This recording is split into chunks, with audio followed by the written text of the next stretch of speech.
Capítulo 6. Enfeitiçamento por meio de boneco de cera. Pergunta.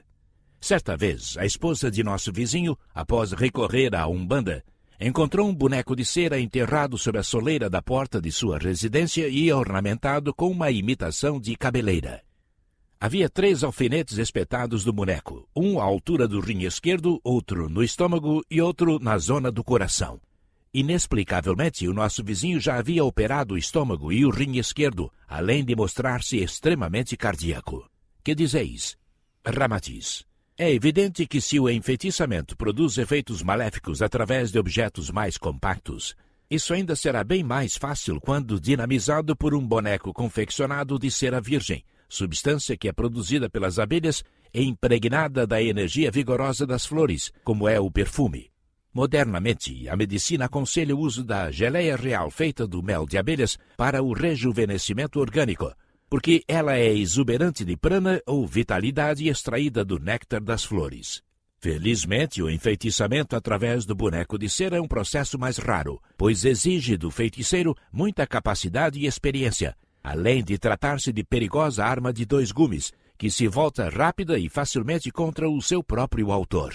É certo que a maioria dos feitiços feitos através de bonecos de pano, cera ou barro não passam de operações inofensivas ou ridículas, praticadas por leigos ou curiosos. Nem todos os trabalhos de feitiçaria sob esse fundamento produzem efeitos nocivos, mas também resultam de pseudomagos ou feiticeiros inexperientes que apenas aliviam o bolso dos clientes mal intencionados. Nestas mensagens mediúnicas, temos procurado comprovar a realidade do enfeitiçamento mental, verbal e através de objetos. Mas vos advertimos que este último processo de feitiço é de realização mais eficiente por parte dos espíritos desencarnados. Eles se aproveitam facilmente dos descontroles mentais e emotivos dos encarnados, ainda escravos de hábitos e paixões nocivas, para então materializar as suas intenções malignas e desgraçar a vida humana. Agem à vontade e despreocupadamente porque dispõem de farto material subversivo fornecido incessantemente pelos homens imprudentes e surdos aos ensinamentos do Cristo Jesus. Ademais, com o atual clima hipersensível de tempos chegados e juízo final em que viveis atualmente, além da tensão perigosa da besta profética, o cenário terreno também se torna mais propício para o sucesso das empreitadas diabólicas das trevas. A velha estirpe animal superexcita-se e acicata o ser humano, sufocando os raros esforços de libertação do espírito enfraquecido. As criaturas adivinham-se e pressentem-se pela sintonia da mesma faixa de degradação, e por esse motivo cresce a multidão de cínicos, debochados e inescrupulosos. A mulher desnuda-se sem quaisquer preocupações de pudor e serve para a propaganda audaciosa e sensual de estímulos aos vícios comuns.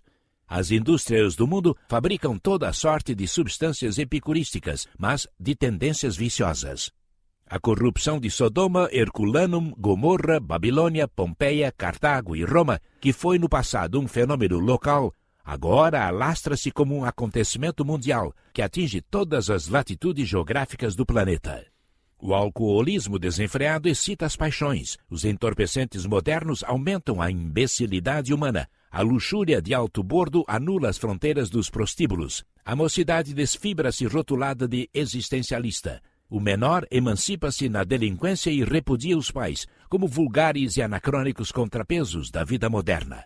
A deformação ridícula e imbecil deforma a própria esfera da arte, onde o charlatão usufrui da mesma lisonja e tributo concedido ao gênio. A venalidade da ciência escravizada ao domínio militar, então lavra a sentença funesta da humanidade terrícola conturbada, e que, pouco a pouco, ajusta-se ao cortejo de dores e desesperos já assinalados por todas as profecias milenárias. Por isso, as nossas mensagens não só apontam a enfermidade do espírito terrícola, a obsessão ou feitiço tão indesejáveis, mas, antes de tudo, aconselham e prescrevem aos homens atribulados o medicamento salvador urgente, que é oferecido pela terapêutica sublime do Evangelho de Jesus. Mas ainda há tempo de as criaturas de boa vontade salvarem-se da corrupção total e também livrarem-se da bruxaria tão nefasta, pois o feitiço, como um processo diabólico, medra na sombra, mas extingue-se na luz. Pergunta: qual é a função do boneco de cera no processo de bruxaria? Ramatiz: A cera virgem, produzida pela abelha, é uma substância fortemente impregnada do néctar das flores, ou seja, uma energia vigorosa e pródiga de éter físico da terra, elemento principal na prática de bruxaria. O feiticeiro, quando hábil e experimentado, modela o boneco de cera e o mentaliza com os traços fisionômicos da vítima, acrescentando-lhe cabelos, fotografias ou objetos de uso pessoal da mesma, a fim de firmar o processo negativo vibratório e também adotado na feitiçaria do sapo. Em seguida, cumprindo a trama de vingança requerida por encarnados ou espíritos desencarnados, o feiticeiro então espeta alfinetes do boneco de cera na região correspondente ao mesmo órgão que deseja enfermar ou mutilar no enfeitiçado.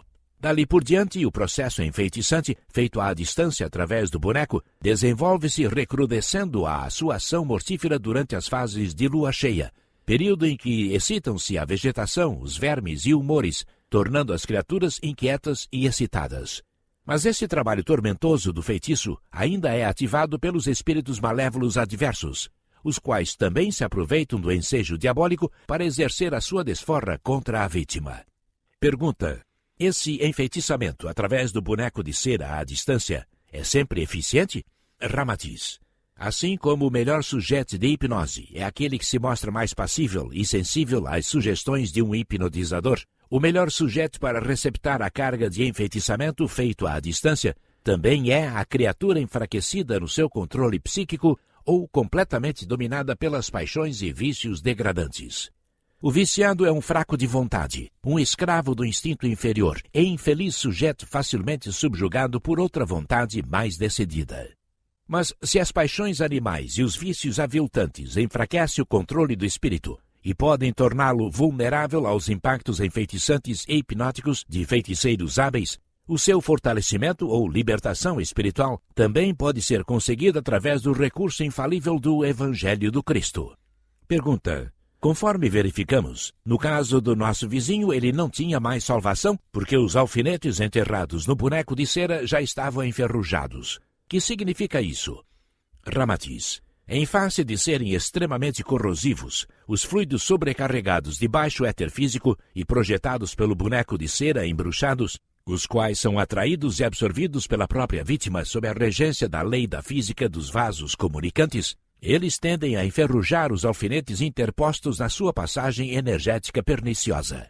Os pretos velhos, caboclos e outros entendidos, quando fazem desmanchos e verificam a existência de alfinetes enferrujados num trabalho de feitiçaria em bonecos ou peças íntimas femininas do período catamenial, sabem que a carga fluídica enfeitiçante lançada sobre a vítima já pode matá-la, ou, pelo menos, aleijá-la. O alfinete fixado no boneco de cera funciona à semelhança de um excêntrico manômetro, pois realmente ele marca a tensão ou o potencial da carga maléfica que por ali transita incessantemente. Pergunta: o feiticeiro também pode agir hipnoticamente sobre outra criatura à distância, a ponto de incutir-lhe sugestões perniciosas ou até enfraquecer-lhe a vitalidade de certos órgãos? Ramatiz: evidentemente, tudo isso depende do maior poder hipnótico do feiticeiro e da menor resistência da vítima. Em verdade, se há criaturas que se deixam hipnotizar completamente por certos vícios ou paixões, a ponto de se confessarem impotentes para vencê-los, por que não seriam hipnotizadas por outra pessoa, tratando-se de uma vontade a serviço de uma razão poderosa? O cigarro, por exemplo, não é um cérebro que se impõe inflexivelmente, obrigando seu sujeito a tragá-lo sob invencível automatismo?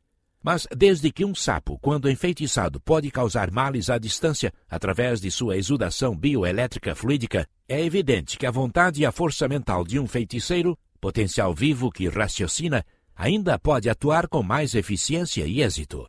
O pensamento, força vigorosa, mesmo quando lançado a esmo, é carga destrutiva ou criadora, sob o controle e a vontade dinâmica de um homem ciente do seu poder. Quando manuseado por um mago experimentado no trato das debilidades humanas, então a energia mental transforma-se em dardo mortífero que fere à distância. No entanto, insistimos, a criatura evangelizada também se resguarda de tais prejuízos produzidos pelos maus pensamentos alheios, porque é de lei que a sombra não consegue ferir a luz.